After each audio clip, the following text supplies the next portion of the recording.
I'm Kim Anderson. This is Tailgate Talk on Market Monitor. This time last week, the USDA released the May WASDE report and NASS released the 2024 crop production report.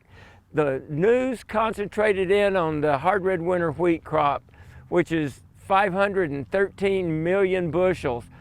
Only 3% less than last year. However, it was significantly lower than the 800 million bushel average. It's the second short hard red winter wheat crop in a row, and hard red winter wheat stocks are tight. The market concentrated in on Oklahoma's crop at 49.5 million bushels. Second low crop in the row. Texas had a short crop, and Kansas had a disaster at 1.91 million bushels.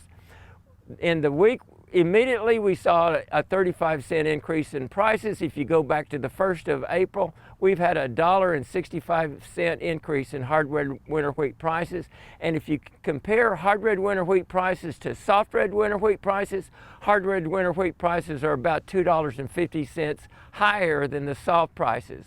Normally that's owing a 50-60 cent price premium range, and 3 years ago soft red winter wheat was higher than hard red winter wheat.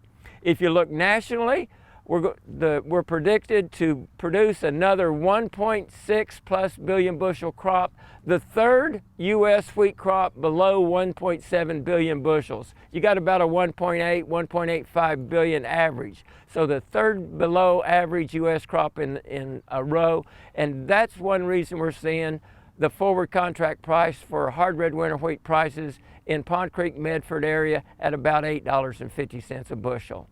If you look at corn and beans, those prices have fallen, with soybean prices more than $1 lower and corn prices 50 to 75 cents lower. And that's because corn planting and soybean plantings are above average, they're looking well, and we're looking at an above average corn and soybean crops coming in.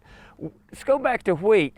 In the world, we're looking at another record wheat production at 29+ billion bushels. Now, it's only a few million higher than last year's 29 billion bushel record. And what that implies is that there is adequate wheat in the world. And so if you look at the potential export market, the export market could result in lower prices in Oklahoma as the world wheat harvest in June and July and August moves in other parts of the world. So it looks like we may have high prices early through our harvest and maybe all the way through our harvest. But I believe as the world wheat harvest continues, there's some opportunity for prices to fall. Now, Argentina is in a drought situation, and if we have a short Argentine crop in the fall and Australia production is below expectations, we could see our price stay relatively high. And if we have crop failures or short crops in Argentina and Australia, that would mean that we'd have a relatively good price as we get out to the 2024 harvest. Right now, 2024 wheat prices are about 80 cents below current prices. Only time will tell what prices are going to do, and really only time will tell how much wheat we put in the bin this year.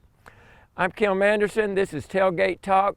Looking forward to seeing you next week on Market Monitor.